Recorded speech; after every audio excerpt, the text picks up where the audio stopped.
Y tiempo juntos, vamos a ir a la clase de hoy. Hoy vamos a hablar sobre el canon y los libros apócrifos un poco.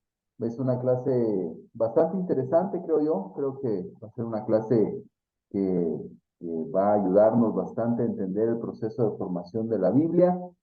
Voy a orar y vamos a empezar con la clase. Por la extensión de lo que vamos a hablar, si hay alguna duda, me pueden interrumpir, ¿verdad? Pero no voy a hacer las pausas normales de alguien tiene una duda o preguntar, ¿verdad? Pero si alguien tiene, o levanta la mano o interrumpe sin ninguna pena, ¿ok? Entonces vamos a orar y vamos a ir a la clase de hoy. Amor Padre que estás en el cielo, queremos darte gracias, Señor, por darnos la oportunidad de estar juntos. Gracias por este tiempo en que podemos conectarnos a través de este medio para poder seguir aprendiendo, Dios, de bibliología, Padre. Acompáñanos en todo lo que hoy vamos a hablar. Permítenos, Señor, que sea un buen tiempo, un tiempo de aprendizaje, de crecimiento. Padre, también de maravillarnos, Señor, con tu perfección, con tu palabra, y que nos puedas ayudar, Señor, por favor. Gracias te damos por todo y oramos en Jesús. Amén. Ok.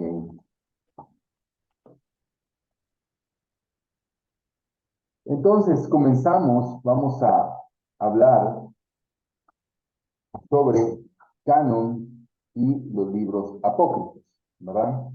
Entonces, lo primero que vamos a ver es, ¿qué es esto del canon?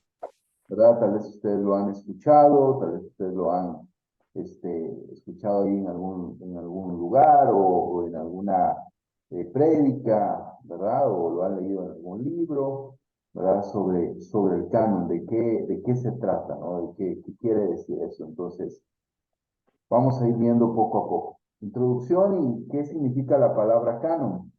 Etimológicamente, la palabra, perdón, solo voy a emitir a Lorena. Etimológicamente, la palabra canon viene de una palabra griega, ¿verdad? Que es canón. ¿Qué significa vara de medir? O una orilla recta o una recta. Básicamente su uso general era ese, pero tiene un uso en un sentido figurado, ¿verdad? Y es el que se le da en la Biblia, ¿verdad? En pasajes como Segunda de Corintios y Gálatas, este uso figurado se da. Ahí donde significa que es una norma o un patrón de conducta. Pero literalmente la palabra canon significa una vara de medir, o sea, algo que mide, algo que permite decir lo que está dentro de eso es, ¿verdad? Entonces se utilizó esa palabra para darle idea a lo que es este canon bíblico que vamos a ir viendo. Entonces, esta palabra por nuestra cultura también es usada, ¿verdad? Un ejemplo, tal vez lo has escuchado, tal vez más en otros círculos, pero se utiliza como esa frase, el que no vive según los cánones de la sociedad, ¿verdad? O sea, los usos y costumbres de la sociedad. Pero, sin embargo, al hablarse del uso bíblico, teológico, ¿verdad? De esta palabra, se utiliza estrictamente para designar el conjunto de libros sagrados, ¿verdad? Que son aceptados por su apego a las reglas, a la vara, ¿verdad? A las reglas divinas de inspiración, de autoridad y de autenticidad. Entonces, ¿qué es el canon bíblico? El canon bíblico es el conjunto de libros que forman la Biblia, ¿verdad? Y que fueron elegidos, estrictamente designados, ¿verdad? Y aceptados por su apego a ese canon, a esas reglas divinas de inspiración, de autoridad y de autenticidad. Todo eso ya lo hemos visto, ¿no? Ya hemos la inspiración, la autoridad, ¿verdad? De la palabra de Dios y la revelación. Entonces, eso es el canon. El canon bíblico es ese conjunto de libros, ¿verdad? Ese conjunto de libros. ¿Dónde se origina, verdad, esa doctrina? ¿Verdad? ¿Dónde se origina esa doctrina bíblica, verdad, del canon? Porque eso al final es una doctrina, ¿verdad? ¿De dónde se origina, no? En un sentido, esta lista de libros sagrados, ¿verdad? El término canon es un término utilizado por el cristianismo, ¿no? Los primeros siglos fueron de expansión, de defensa de la fe, ¿verdad? Y luego hubieron avances, ¿no? ¿Verdad? Hasta el siglo cuarto, donde comienza la preocupación por definir claramente aquella lista. Como vimos en alguna de las clases, al inicio, ¿verdad? De la historia de la iglesia, los hermanos no veían necesario, no veían con claridad, ¿verdad? Esa parte de formar un libro. Ellos estaban de la iglesia, ellos estaban trabajando. Yo uso de librería de mi clase porque pido hojas, pido borradores, pido... Ellos estaban trabajando en la expansión de la iglesia, ellos estaban enfocados en eso, pero más adelante, ya en el siglo cuarto, es donde se empezó a pensar, bueno, hay que definir, ¿verdad? Hay que definir los libros que hemos estado usando durante todos estos siglos. Hay que crear un canon, una lista, y ahí es donde nace esa doctrina. Y hay algunas fechas importantes, ¿verdad? En esta doctrina. Lo primero es, hay un concilio, ¿verdad? Hay un concilio en el año 363, ¿verdad? Y es el concilio de la Odisea. Entonces, ahí es donde por primera vez se llama a los libros bíblicos como libros canónicos, ¿verdad? Entonces, más o menos se le empezó a dar forma a esa lista, ¿verdad? Ya se definió, ya, porque eran libros que ya se venían usando durante todos estos siglos. Era más una época de ratificación, lo vamos a ver más adelante. En el año 367, un padre de la iglesia llamado Atanasio es el primero al que se refiere los libros de la Biblia como el canon. Él en su lenguaje cotidiano así le llamaban el canon, el canon, el canon. Entonces, ahí es donde nace esta doctrina de la Biblia. Luego, hay otro padre de la iglesia, Prisciliano, en el año 380, es un escritor latino y usó la palabra canon, ¿verdad? Él usa esta palabra canon como sinónimo de la Biblia, ¿verdad? Él está usando esa palabra como sinónimo de la Biblia. Y el concilio de Cartago, en el año 397, es donde se reconoce la lista oficial, ¿verdad? La lista oficial de los libros canónicos, ¿verdad?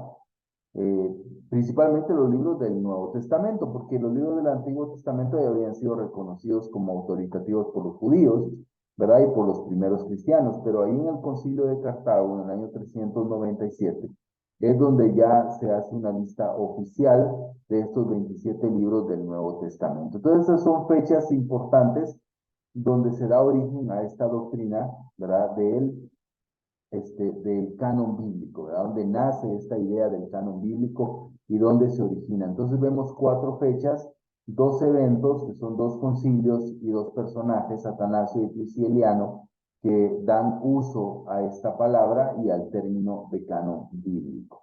¿Por qué existe la necesidad del canon bíblico? ¿Verdad? También lo vimos, creo que en las primeras clases. ¿Por qué?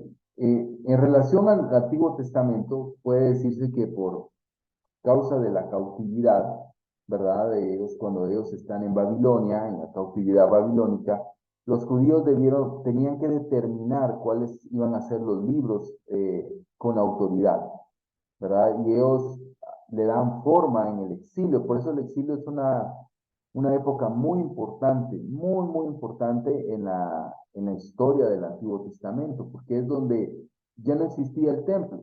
En el Antiguo Testamento, antes del exilio, toda la adoración giraba en torno al templo. Ese era el centro de adoración. En cambio, en el exilio ya no existía el templo. Ya no había un templo en donde adorar. Entonces, ¿qué es lo que hace los exiliados? ¿Verdad? ¿Qué es lo que hacen los exiliados? Ahora, el centro de adoración en el exilio se convierte en la palabra de Dios. ¿Verdad? Entonces, es una época muy importante donde, pues ahí se ve la necesidad de tener esos libros sagrados. Después de la cautividad hubo necesidad de transmitir los libros genuinamente autorizados, autoritativos, ¿verdad? Entonces es importante la cautividad para darnos la idea de la necesidad de un canon. ¿Por qué se necesitaba un conjunto de libros llamados sagrados? Al llegar al Nuevo Testamento también se encuentra la iglesia con esa misma necesidad de conocer sobre Cristo, ¿verdad? Y eso hizo que los verdaderos relatos se determinaran. Otro factor, obviamente, que impulsó a la iglesia a determinar el canon era la presencia de las herejías. Había muchas herejías, había un montón de libros, de pseudolibros ahí circulando en el mundo, había muchas sectas. Entonces había que definir realmente cuál iba a ser el canon, ¿verdad? También estaba la proliferación, ¿verdad? Esta literatura pseudoepigráfica que vamos a ver más adelante qué significa. Entonces, finalmente, la persecución también hizo que los creyentes estuvieran seguros. Ellos iban a morir por esos libros. La persecución fue clave para entender qué libros eran sagrados. Y ellos estaban dispuestos a morir por esos libros. Entonces, todo esto le fue dando forma a lo que hoy tenemos como el Nuevo Testamento. Pero hubo una necesidad, habían falsas enseñanzas, habían falsos maestros, que ya los vemos dentro de los mismos textos bíblicos en las cartas. Había necesidad de transmitir las enseñanzas de Jesús a una nueva generación, a diferentes lugares. Entonces, se hace la necesidad primero de escribir y más adelante, en los siguientes siglos, ya de formar un canon. Entonces, básicamente eso es lo que vemos con respecto a la doctrina. Ahora vamos a ver algo sobre las pruebas de canonicidad. Eh, Hay que recordar el papel que juegan las pruebas de canonicidad. Es importante, hermanos, enfatizar que las pruebas confirmaban la canonicidad de los libros, no la hacían. O sea, habían pruebas que ahorita vamos a verlas, las 4 pruebas que se les daban a los libros para decidir, ¿verdad? En esos concilios empezaron a dársele forma para decidir cuáles libros van a estar dentro de, o ya están dentro de, y simplemente hay que confirmarlos. Y eso es lo que hacen las pruebas de canonicidad. No meten los libros, ¿sí? Es muy importante entender eso. Las pruebas de canonicidad y los concilios no metieron los libros, sino confirmaron los libros que ya estaban dentro. Son dos cosas totalmente diferentes. Ellos no están incluyendo libros, sino están ratificando y confirmando los libros que ya estaban siendo usados por la mayoría o por la totalidad de los cristianos en ese tiempo. Los libros canónicos no son canónicos porque la iglesia lo haya querido. La iglesia solamente se sujetó a reconocerlos como tales, ¿verdad? Eso es lo que la iglesia hizo en el siglo IV, lo reconoció, pero estos ya eran de uso común, simplemente fue algo como oficial, pero estos ya eran libros de uso común. Entonces hay varias pruebas. La primera, y esto es muy importante, la prueba del autor humano. Esta es una prueba que se le dio tanto al Antiguo Testamento como al Nuevo Testamento, ¿verdad? Estas pruebas de canonicidad aplican para ambos testamentos. La primera es la prueba del autor humano. Los judíos y los cristianos reconocieron la relación íntima que existió entre los escritos y los autores. Para ellos era algo muy clave el autor del libro que se estaba decidiendo ratificar o no. Hombres santos, obviamente, usados por Dios, famosos, ¿verdad? Ya conocidos, ¿verdad? Conocidos ampliamente por su nombre, por su historia y por su papel. Entonces, esto era muy importante decidir. El autor humano o la relación que algún autor tuvo con alguno de los héroes de la fe. En el Antiguo Testamento, un ejemplo, se reconocía la autoridad de legislador como Moisés, como Esdras, los profetas como Isaías, como Jeremías, los dirigentes de una nación como Josué. Perdón, solo voy a ver si hay alguien aquí a la izquierda. Creo que sí. Como Josué, un ejemplo como David.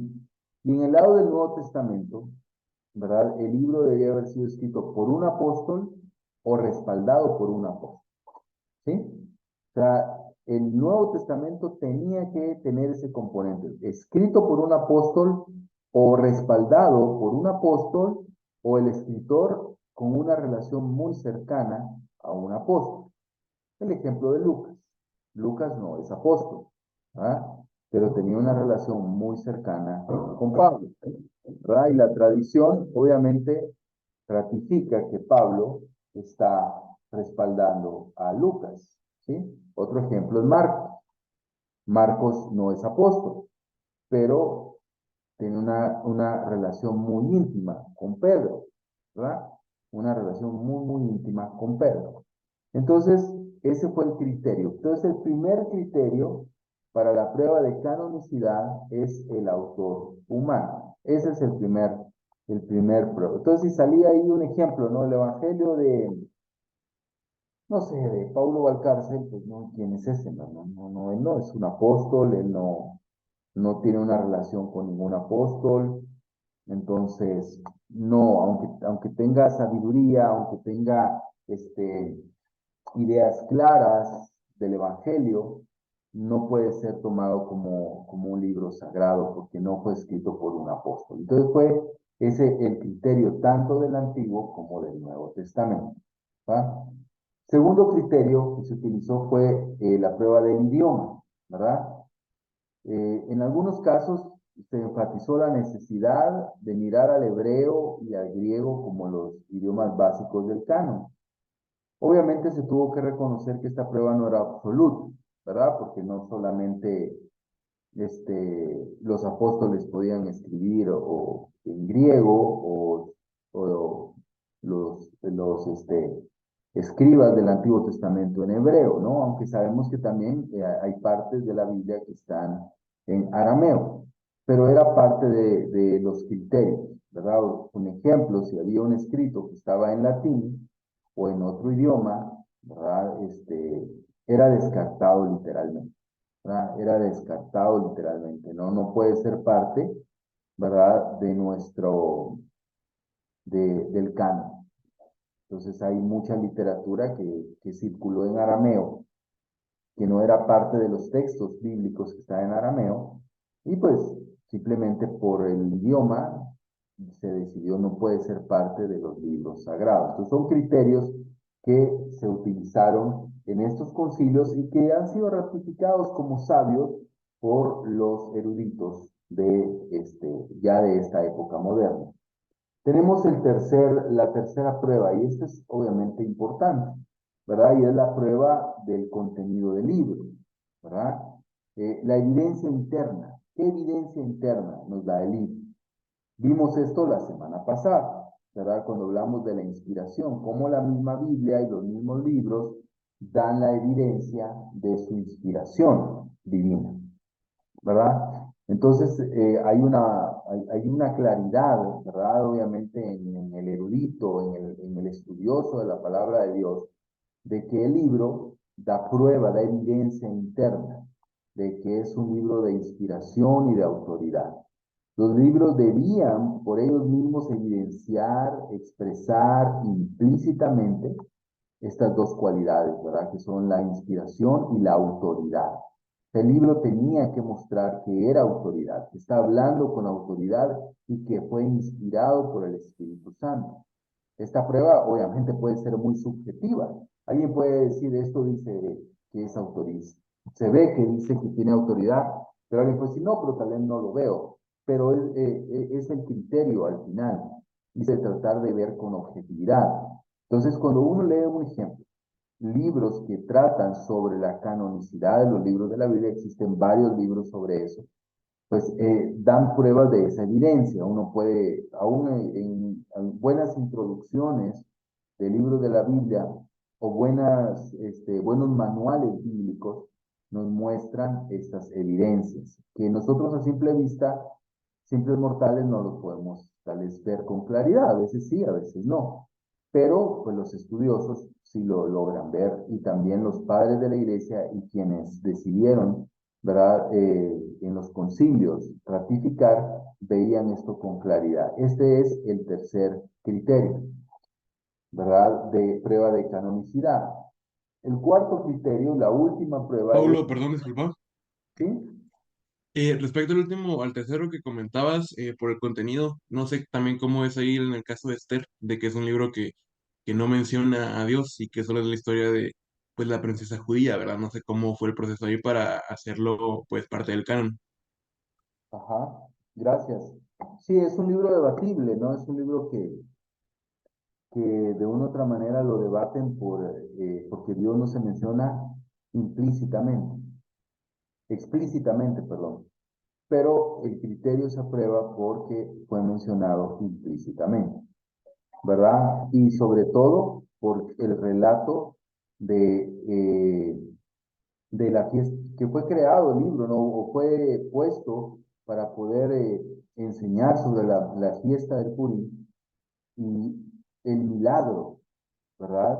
De la salvación del pueblo judío. Pero algunos lo debaten por esa parte, ¿verdad? Porque no menciona el nombre de Dios, como diciendo Yahvé o Adonai, ¿verdad? Pero implícitamente está ahí. Entonces ese es el criterio por el cual sí fue utilizado como sagrado en el Antiguo Testamento y donde más surgió el debate fue en la iglesia, no tanto en el Antiguo Testamento. Para los judíos no hubo no se hicieron muchas bolas con el libro de Esther, ¿verdad? Pero es uno de los libros que, que queda en ese debate, ¿verdad? O ha sido debatido por eso. Gracias por la pregunta. La última prueba del consenso, tanto de la iglesia, el consenso de la iglesia y de los judíos también, ¿no? Es sorprendente, hermanos, darse cuenta que hubo muy poco desacuerdo en medio de las iglesias en cuanto a cuántos libros pertenecían al canon y cuántos no. O sea, por eso les decía, los concilios solo ratificaron porque ya eran de uso común, ¿verdad? Ya eran de uso común, ¿verdad? Hubo algunas dudas, obviamente, ¿verdad? Hubieron algunas dudas como las que ahorita Luis Carlos nos expresa, ¿verdad? Pero en general, la mayoría, ¿verdad? De libros, no tuvieron ningún problema. Entonces, estos concilios, cuando ya ratifican el canon, ven a la iglesia, ven la historicidad de la iglesia, ven el contexto histórico de las iglesias, ¿verdad? Y se dan cuenta, bueno, las iglesias los aceptaban como sagrados en su mayoría, ¿verdad? O sea, entonces ellos usaron ese criterio, ¿verdad? Hay un consenso en la iglesia. Hay un consenso general en la iglesia para el uso de esos libros. Estamos hablando del siglo IV. Ellos tenían una cercanía mucho más fuerte con las iglesias históricas y con lo que estaba sucediendo y había muchos escritos sobre padres de la iglesia de qué libros ellos estaban citando constantemente, ¿verdad? Como les digo, hubieron algunas dudas, pero fue uno de los criterios. Es algo que ya se estaba usando con claridad, ¿verdad? Entonces, estas fueron las cuatro pruebas de canonicidad. La autoría, el idioma, la evidencia interna y el uso que la iglesia ya le daba a los libros de la Biblia. Entonces, aquí vemos un ejemplo del Antiguo Testamento, cómo el Antiguo Testamento estaba armado, ¿verdad? Estaba dividido en tres partes, ¿verdad? Para los judíos, ¿no? La ley, los profetas y los escritos, ¿verdad? La ley es la Torá, ¿verdad? Lo que para nosotros es el Pentateuco, ¿ok? Los profetas, el Nevi'im, eh, estaba dividido en tres. Profetas anteriores, posteriores, mayores y posteriores, menores. ¿Quién eran para ellos los profetas anteriores? Estaban dentro de este grupo de libros Josué, Jueces, Samuel y Reyes, ¿verdad? Entonces, en el canon hebreo son cuatro libros, ¿verdad? Significa que Samuel no hay Samuel 1 y Samuel 2, ni Reyes hay Reyes 1, Reyes 2, sino eran un solo libro. Los profetas mayores son para nosotros los mismos prácticamente, ¿verdad? Isaías, Jeremías y Ezequiel. Son mayores no por importancia, sino por la cantidad, la porción del escrito. Y luego los posteriores menores, ¿verdad? Que son los profetas menores, como les llamamos nosotros, los 12 profetas menores. Luego, la tercera parte del Antiguo Testamento eran los escritos, la geografía, ¿no? Los libros sagrados o los escritos sagrados, y eran divididos en tres. Los libros de poesía y sabiduría, Salmos, Job y Proverbios, los pergaminos, ¿verdad? Los Megillot, está Ruth, Cantares, Eclesiastés, Lamentaciones y Esther, y los libros históricos. Estaban básicamente los libros exílicos, Daniel, Esdras, Nehemías, y esto era un solo libro con crónicas. ¿Okay? Entonces, básicamente es el orden de los libros del Antiguo Testamento, ¿verdad? Hay una parte importante en la historia, y es la creación de una versión griega llamada la Septuaginta. Tal vez alguno la ha escuchado, ¿verdad? La famosa Septuaginta, ¿verdad? Entonces, algo que vemos, ¿verdad? En esta importancia que tiene la Septuaginta, es que la Septuaginta es la traducción griega, ¿verdad? Del Antiguo Testamento. El Antiguo Testamento fue escrito en hebreo, ¿verdad? Y algunas partes en arameo, pero principalmente en hebreo. Creo que Daniel es el que tiene unas partes en arameo, ¿verdad? Pero en hebreo básicamente. Entonces, la Septuaginta es una versión escrita en griego. Hay una tradición, ¿verdad? Legendaria, ¿no? ¿Verdad? Fantasiosa, ¿verdad? Pero un monarca llamado Ptolomeo, perdón, o Filadelfo mandó a hacer esta traducción. Era un monarca egipcio, ¿verdad? En Alejandría. Él la realizó, la historia dice, ¿verdad? La fantasía dice que fue realizada por 72 eruditos en 72 días, ¿verdad? En la ciudad de Alejandría, ¿verdad? De ahí surge el nombre de los 70, Septuaginta, ¿no? De los 70. Entonces, todo esto fue más o menos en el siglo III antes de Cristo. La idea de la fantasía dice que dividieron a los 72 en diferentes lugares, les dieron los pergaminos y las traducciones hebreas, y cada quien tradujo todo el Antiguo Testamento. Luego lo compararon y dice que fue casi perfecto, ¿no? Las 72 copias, ¿verdad? Se cree, esa es la historia, ¿no? Pero se cree, la verdad es que es una fantasía. Todo esto, ¿verdad? La verdad lo que se cree que probablemente esta traducción se realizó paulatinamente, sí en Alejandría, ¿verdad? Sí en medio de un pueblo pagano, ¿verdad? Como parte de la gran biblioteca de Alejandría, pero más o menos se tardó unos 100 años en su traducción.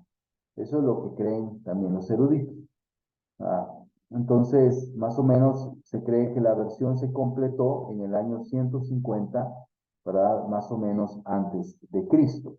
Pero esta versión tiene esta traducción es muy, muy importante para la historia de la iglesia. Aquí dividía el Antiguo Testamento en 4 porciones, ¿verdad? Recuerdan que la versión hebrea era en 3 porciones, la Septuaginta en 4 porciones, e incluye los libros deuterocanónicos, ¿verdad? Dentro de la traducción. La ley, pues queda igual, el Pentateuco, los libros históricos, aquí entra ya Josué hasta Crónicas, igual que nuestra versión, también entra Esdras y Nehemías. Pero aquí incluye Tobías y Judith, ¿verdad? Y el libro de Esther, que sí lo incluyen nuestras versiones. Y con adiciones griegas, perdón, y tenemos 1 y 2 de Macabeo, ¿verdad? En estos libros históricos. Luego están los libros de poesía y sabiduría. Está Job, como nosotros, nuestra versión, Salmos y Proverbios. También está Eclesiastés y Cantares, pero la Septuaginta incluye el libro de sabiduría y Eclesiástico, ¿verdad? Luego están los libros de los profetas, ¿verdad? Los profetas mayores, está Isaías, Jeremías y Lamentaciones, pero incluye, ¿verdad? Baruch, ¿verdad? Que es una carta a Jeremías, Ezequiel y Daniel, incluye adiciones siguientes, como la oración de Azarías, que no está en la versión hebrea, y el cántico de los tres jóvenes, ¿verdad? La historia de Susana, Ibel y el dragón. Son otros libros que creo que no están en los deuterocanónicos, ¿verdad? Pero son parte de esa traducción. Y los libros menores que son o los profetas menores que son los 12 profetas, ¿verdad? Que son los profetas menores. Entonces aquí ya vemos que esta versión es incluida estos libros, ¿verdad? Que la tradición católica los incluye algunos de ellos en su versión. Pero esta versión es muy importante, muy importante para el Nuevo Testamento, ¿verdad? Muy importante. La Septuaginta llegó a sustituir casi completamente, ¿verdad? Casi completamente el texto hebreo, ¿verdad? En el uso común del pueblo hebreo, ¿verdad? ¿Por qué? Porque la diáspora, pues ya hablaba el griego era el idioma que se hablaba en todos lados. Entonces todos los que estaban fuera de Palestina hablaban griego, pero aún dentro de Palestina se hablaba bastante griego, dentro de Palestina. Era un idioma muy común, ¿verdad? Esto tiene su explicación en la desaparición del hebreo como un idioma vivo. El hebreo bíblico es una lengua muerta, ¿verdad? Una lengua que se dejó de hablar en Palestina aún, ¿verdad? Aún después de la destrucción del templo. Entonces, el idioma griego es el que la mayoría hablaba. Con todo, desde el inicio se sabe de objeciones puestas a aquellos libros adicionales que la versión contenía, como los que ya he mencionado. Pero aún así, con la venida del cristianismo, la Septuaginta recobró una gran importancia para los gentiles, ¿verdad? Que hablaban griego. La versión griega se convirtió en la Biblia de los primeros creyentes. Cuando los primeros creyentes, aún los escritos bíblicos, los autores bíblicos como Pablo, citan el Antiguo Testamento, normalmente están citando la Septuaginta. O sea, la Septuaginta es parte de nuestra vida, es parte de nuestra vida. Ellos están citando normalmente la Septuaginta, no están citando el texto hebreo, sino están citando la versión griega, ¿verdad? También es muy importante en cuanto al exégesis. Cuando se hace un exégesis de una palabra del Nuevo Testamento, se ve el uso que esa palabra tenía en la cultura, en la época, pero también el uso que le dan en la Septuaginta, ¿verdad? Entonces es muy importante, muy importante. Durante 4 o 5 siglos, la Septuaginta fue considerada en el cristianismo como el Antiguo Testamento de la Iglesia, ¿verdad? Obviamente nunca hubo consenso sobre los libros adicionales. Por eso es que cuando se hace la ratificación del canon en el siglo IV, esos libros que no había un consenso en las iglesias, simplemente no fueron incluidos en el canon, ¿verdad? No fueron incluidos en el canon del siglo IV.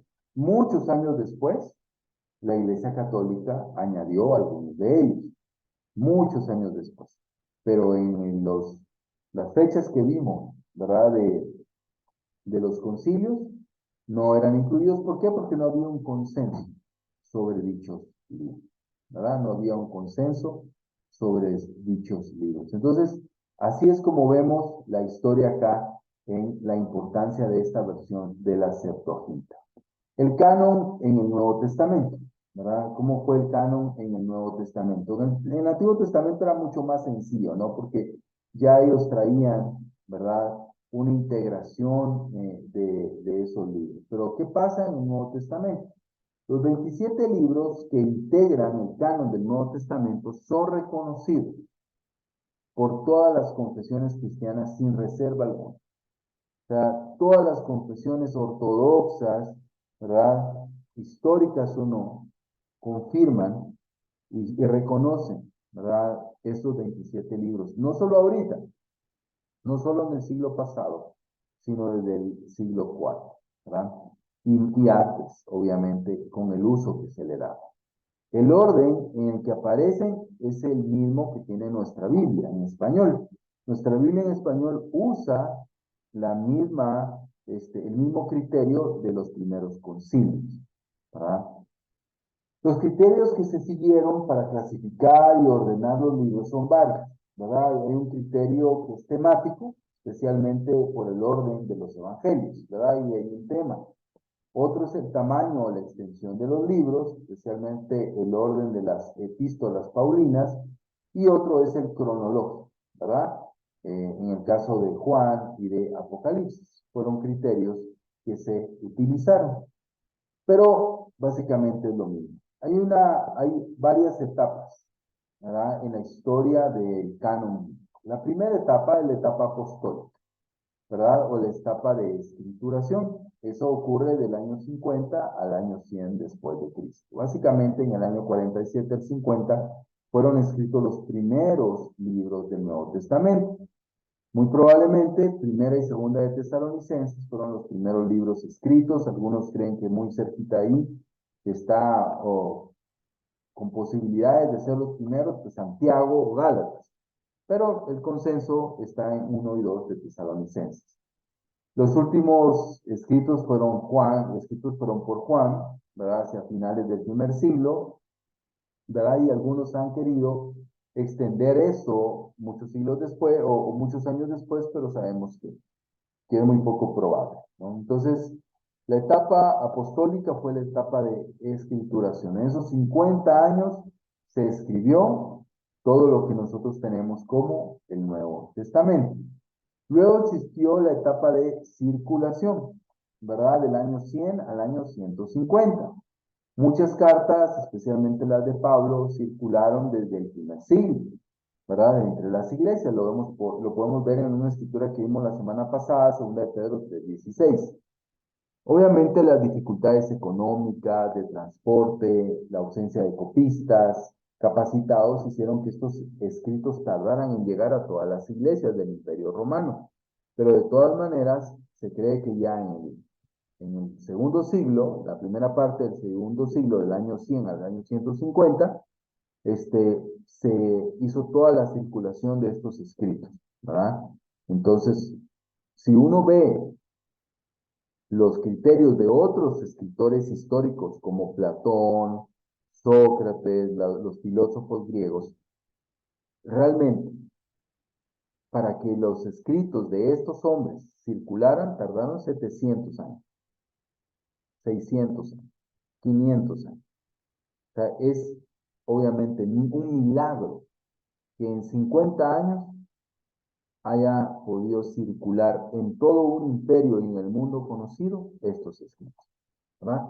Entonces, estos escritos circularon ampliamente en todo el imperio romano y en todo el mundo conocido en esa época donde había cristianismo. Entonces, esa fue la segunda etapa, ¿verdad? Y luego vino la etapa de canonización o la etapa de reconocimiento, ¿verdad? Donde se empezó a reconocer estos libros como sagrados. Entonces hubieron algunos personajes, tal vez no tan cristianos, pero que de una u otra manera contribuyeron en esto. Uno fue el famoso Marción. Marción no era un cristiano devoto, más bien era un gnóstico hereje, ¿verdad? De mediados del siglo segundo. En realidad, él fue el primero que elaboró una lista de libros canónicos. Él fue el primero que se le ocurrió, ¿verdad? Pero lo hizo según su propio criterio, su criterio personal, ¿verdad? Eh, este pseudocanon que Marción hizo incluía una sección titulada El Señor, que estaba compuesta por el Evangelio de Lucas, y otra titulada El Apóstol, que incluía 10 cartas de Pablo, y excluía las cartas pastorales, o sea, las cartas a Timoteo y Tito. Eso era su canon. Para él era su canon, pero fue el primero que se le iluminó, ¿verdad? Unirlos y crear un solo volumen. Otro ahí personaje histórico, ¿verdad? Fue Montano, ¿verdad? El que creó un movimiento llamado los montanistas. Eh, también fue a mediados del siglo segundo. O sea, cuando estamos hablando del siglo segundo, estamos hablando del año 100 y pico. ¿Verdad? Y este hombre pretendía darle carácter revelatorio y autoritativo a sus experiencias espirituales. Él decía tener contacto directo con el Espíritu Santo, por lo tanto, buscaba un reconocimiento divino a sus palabras. Marción quitó, ¿verdad? Mutiló el texto. Montano lo que hacía era alargarlo con sus propias ideas, pero también Montano tuvo la idea de formar un canon, ¿verdad? Entonces, ahí empezó a dársele forma a esto, pero luego vino el testimonio patrístico, ¿verdad? ¿Y quiénes son los patrísticos? Son los padres de la iglesia. Así son llamados, ¿verdad? Estos hombres que fueron discípulos, algunos de los apóstoles, o personajes importantes en los siguientes siglos después de la era apostólica en la historia de la iglesia. Casi todos los padres de la iglesia citaron los libros del Nuevo Testamento como autoritativos. O sea, casi todos los padres de la iglesia le dieron la validación de libros sagrados. Los padres más importantes en este periodo que estamos hablando de un periodo bastante temprano, eran Clemente de Roma, Papias, Ignacio de Antioquía, Policarpo de Esmirna, muy famoso, por cierto, Justino Mártir también, Clemente de Alejandría, Tertuliano, Irineo y Orígenes. ¿Verdad? Eran padres de la iglesia muy famosos o muy importantes, con muchos escritos. Ellos escribieron ampliamente, hicieron comentarios, sermones, escribieron mucho, ¿verdad? Y ellos citaban los 27 libros del Nuevo Testamento. Todos ellos citaron los libros del Nuevo Testamento como inspirados divinamente. Entonces son parte de esos criterios, ¿verdad? Porque ellos eran los líderes de todas las iglesias. Entonces, las iglesias estaban eh, importantes. Entonces veían, la iglesia estaba usando estos libros porque son sagrados, ¿verdad? La forma de citarlos indicaba que para esa época todos aquellos libros eran reconocidos como inspirados y canónicos. O sea, no era como cuando uno predica y dice, yo leí a Max Lucado, ¿no? Yo MacArthur dijo, no. O sea, ellos lo citaban de una forma que en sus escritos se evidencia que para ellos, en el siglo segundo, estamos hablando de 50 años, 60 años después de la muerte de Juan, ellos los consideraban libros sagrados, ¿sí? Libros sagrados. Entonces, esto es importante en esta etapa, ¿verdad? Donde estamos viendo esta etapa de canonización o esta etapa de reconocimiento de los libros. También viene la etapa de ratificación, ¿verdad? Bueno, antes de ir a eso, tal vez un poquito ahí, hay libros rechazados en el canon del Nuevo Testamento. Al final de este periodo y algún tiempo después, la iglesia primitiva vio la proliferación de libros cristianos, llamados pseudoepigráficos, ¿verdad? Y lo vamos a ver adelante rápidamente. Pero los pseudoepigráficos eran libros herejes, eran libros que no eran auténticos, ¿verdad? No eran auténticos y competían con los auténticos. Habían personas que escribían a nombre de otros, ¿verdad? Por eso existe el Evangelio de Pedro, el Evangelio no se llama, de Felipe, el Evangelio de Judas.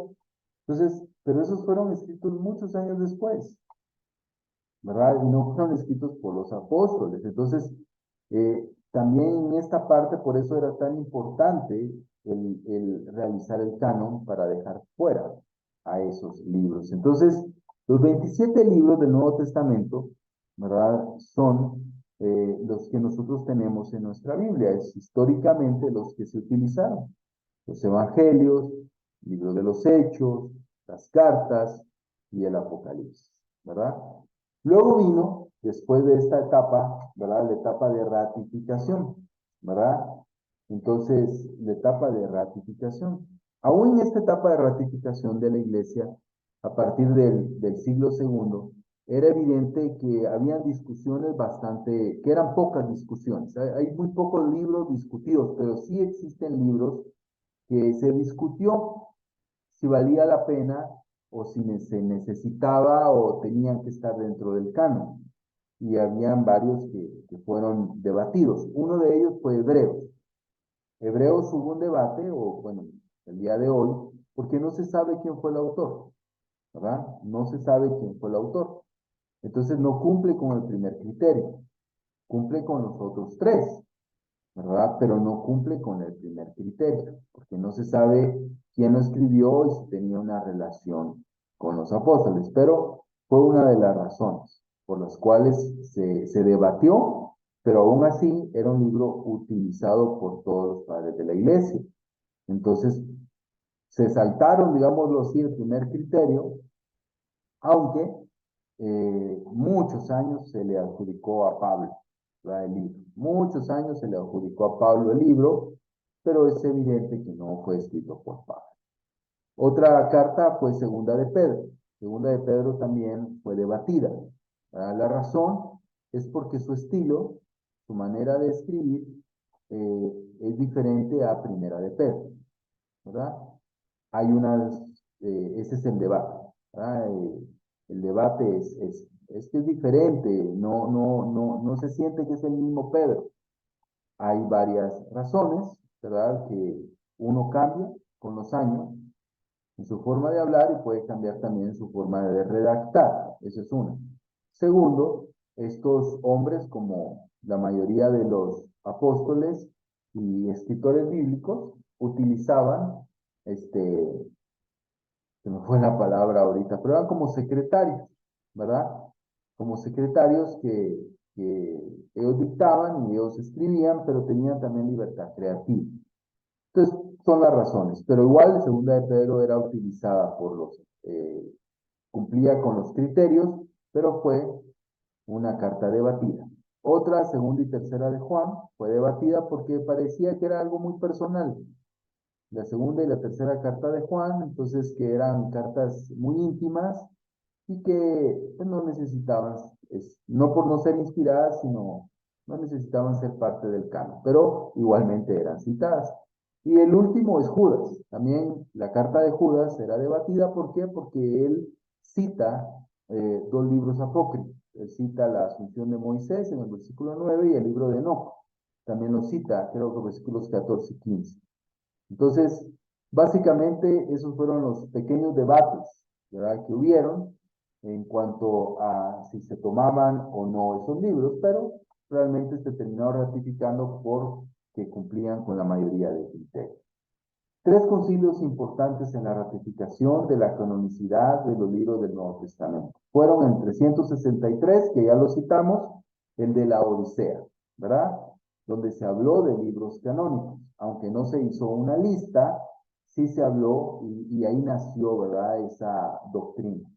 En el 393, ¿verdad? El de Hipona, donde se reconoció la lista de los 27 libros, ¿verdad?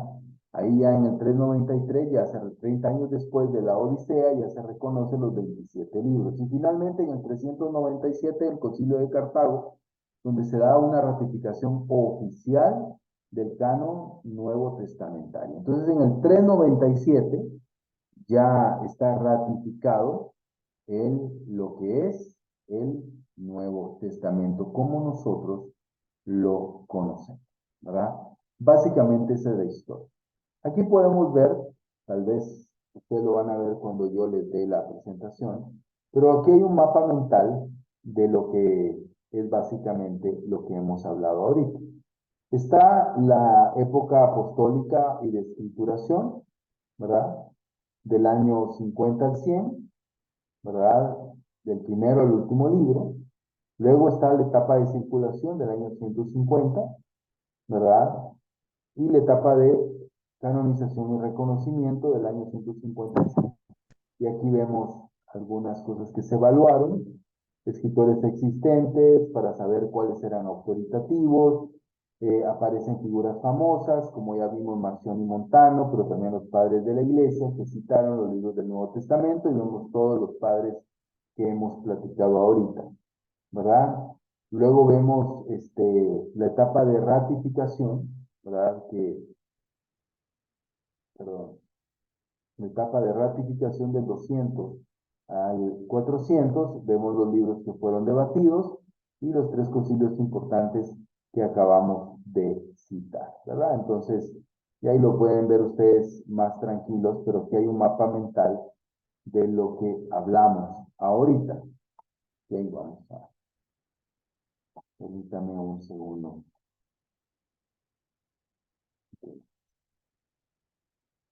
Y básicamente ese es como los criterios y lo que pues compete a la formación. Y la otra parte de la clase de hoy es hablar sobre los libros apócrifos, ¿verdad? ¿Qué son los libros apócrifos? Vienen de una palabra griega, ¿verdad? Apócrifos, que quiere decir ocultar y significa originalmente algo oculto, ¿verdad? Secreto o escondido, ¿verdad? Es un término figurativo aplicado por primera vez, lo aplicó Cirilo en el siglo IV, más tarde en el siglo V por Jerónimo, y son aquellos libros del canon griego, del que ya vimos, de la Septuaginta, que habían sido rechazados por los judíos, y con el tiempo la palabra apócrifo vino a significar falso o vino a significar dudoso. Y así se usa en la actualidad por los evangélicos, ¿verdad? Y incluso por algunos medios católicos. Entonces, están los libros apócrifos, que son básicamente los que también conocemos como los libros deuterocanónicos. El término deuterocanónico es de origen puramente católico, ¿verdad? Y es un término que comenzó a usarse también a partir del siglo XVI, que es donde ya se incluyen estas versiones católicas y donde ya se incluyen también estos libros. Eh, Estos libros antes habían sido ya reconocidos como apócrifos, ¿verdad? Pero la palabra deuterocanónico significa segundo canon, ¿verdad? Es como Deuteronomio, ¿no? La segunda ley, ¿verdad? Deuterocanónico, el segundo canon, ¿verdad? O un canon secundario, como se quiera llamar. Hoy en día, ¿verdad? Los propios biblistas católicos reconocen que esta designación es poco afortunada, porque de hecho rebaja la calidad de estos libros con respecto a las demás. Y muchos protestantes, ¿verdad? Empiezan a usar el término deuterocanónico en lugar de apócrifos, pero son términos básicamente, este, son lo mismo, ¿verdad? Tanto los apócrifos como los deuterocanónicos. Aunque claramente los libros deuterocanónicos son los incluidos en esta Septuaginta y los incluidos en la versión católica, ¿verdad? Porque ellos crearon este título, pero el término apócrifo se abre a otros libros, ¿verdad? A otros libros, como ya vimos, los citados por Judas, tanto el de Enoch como el libro de Moisés, también está el ascenso de Isaías y otros libros que son considerados de una u otra manera importantes para la tradición judía, pero no sagrados, ¿verdad? Hay una importancia en los deuterocanónicos. Yo sé que los deuterocanónicos no pueden ser citados como palabra de Dios, pero tienen algo que es muy importante. Un ejemplo, enseñan, ¿verdad? Sobre religión judía, ¿verdad? Los deuterocanónicos enseñan sobre religión judía, y esto es importante, ¿verdad? Porque se observa en ellos descripción de la religión judía, de cómo se dio orígenes a diferentes facciones del judaísmo, los fariseos, los saduceos, entre otros, cómo desaparece la idolatría preexílica. Entonces nos enseña eso. También literaria, los libros de sabiduría, un ejemplo, y eclesiástico, representan el avance de la literatura judía en la época, y los libros describen indirectamente el grado de alcance literario que los judíos habían logrado, ¿verdad? Y hay otra importancia, que es la histórica, ¿verdad? La histórica y política. No está en la presentación, pero también son importantes para conocer la historia, ¿verdad? Ya fueron escritos durante ese periodo de los 400 años del silencio. Entonces, en esos 400 años, ¿verdad? O dentro de esos 400 años o menos, porque al final la Septuaginta se tuvo que haber terminado antes de los 400 años, pero en esa época hay información histórica que la Biblia no nos la da, ¿verdad? Pero estos libros sí nos la dan, principalmente el libro de Macabeos, ¿verdad? Es muy importante el primer libro de Macabeos en esto, porque nos muestra las guerras macabeas, la liberación, ¿verdad? El trasfondo dentro de entender también la formación del segundo templo. Entonces, y cómo era el mundo político de Israel cuando vino Jesús. Entonces son importantes como información, ¿verdad? Nos pueden ayudar a aclarar, eh, pero no son sagrados, pero tampoco son diabólicos, ¿verdad? No son del diablo, pero son importantes por estos aspectos, tanto el histórico, entender la historia, el religioso y también el literario. Y finalmente, para terminar la clase de hoy, entender que existe un tipo de literatura llamado los pseudoepigráficos, o el pseudoepigráfico, eh, pseudoepígrafo, perdón. Los católicos llaman apócrifos a los libros que los protestantes llaman pseudoepigráficos, ¿sí? Entonces ahí, ¿cuáles son los pseudoepigráficos? Son aquellos que se atribuyen a grandes personajes bíblicos en el nombre mínimo de esa persona. Por ejemplo, el Evangelio de Pedro, el libro de Enoch, entre otros, son pseudoepigráficos, porque no fueron escritos por estos personajes. ¿Por qué? Porque fueron escritos cientos de años o hasta miles de años después de la vida de estas personas. Son libros que no pudieron ser escritos por este personaje, por esa aparición tardía, ¿verdad? De este supuesto autor. Pero era una forma muy común en la época de circular tus ideas, escribiendo en nombre de otro, ¿verdad? Ahí no había derecho de autor como ahora, ¿verdad? Pero había era muy común escribir en nombre de otro. Entonces el Evangelio no sé, de Pancho López nadie lo va a leer, pero si le ponemos Evangelio de Marcos o el Evangelio, no sé, el segundo Evangelio de Marcos, o le ponemos el Evangelio de Pedro o el Evangelio de Judas, a ese sí lo va a leer la gente. Entonces, era una forma, ¿verdad? Pero por eso era muy importante formar el canon para excluir con claridad y contundencia cualquier tipo de estos libros que pudieran ser parte de, ¿verdad? Ser parte de las enseñanzas que la iglesia podría estar dando a los miembros de sus iglesias, ¿verdad? Entonces, básicamente esta es la clase de hoy, no sé, algún comentario, alguna duda antes de ver la tarea de esta semana.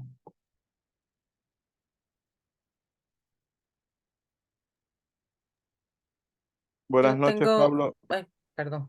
No, no, perdón, adelante. Yo solo tengo una duda. Por ejemplo, estos libros que no aparecen, como el de Tomás, y todos esos otros libros, ¿hay alguna forma o sea, están abiertos al público en algún momento si alguien quisiera leer alguno, por ejemplo, ¿verdad?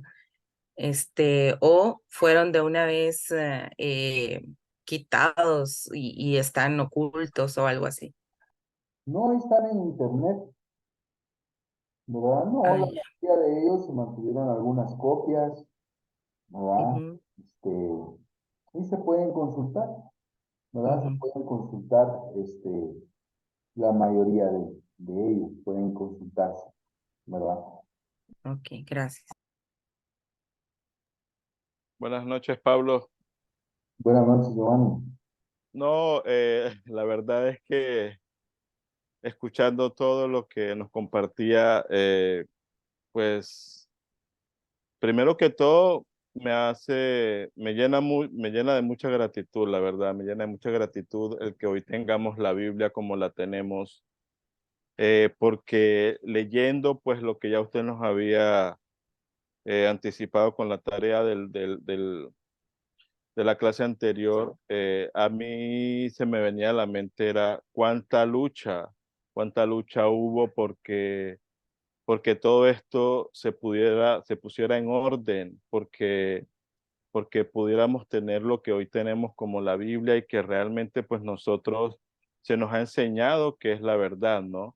Pero el ver la historia de cómo se fue formando todo esto, yo personalmente decía, wow, Dios, gracias, gracias porque sé que hubo mucha lucha para que esto se pudiera organizar y que hoy realmente no es algo que podamos decir, bueno, lo tenemos porque así nos lo han enseñado, porque lo obedecemos, sino porque hemos visto resultados en nuestras vidas, ¿no? Ujú. Personalmente, o sea, yo digo, cuántas familias, cuántos padres, cuántos hijos hoy siguen fiel y firmemente nuestra fe. Y la verdad es que eso me llena de mucha gratitud y pues quería agradecerle tanto a usted y por darnos la oportunidad de poder aprender sobre todo esto. Gracias. No, con gusto. Y sí, gracias por decirlo. Sí, algo que es muy importante entender es que hubo sangre, no solo la de Cristo, ¿verdad? Sino hubo sangre, ¿verdad? Este, ahí, y era parte de los criterios. Es decir, gente estuvo dispuesta a morir por Primera de Corintios. Gente estuvo dispuesta a morir por preservar Segunda Carta a Timoteo, ¿no? Entonces, no iban a morir por el Evangelio de Tomás, no iban a morir no, iban a morir por estos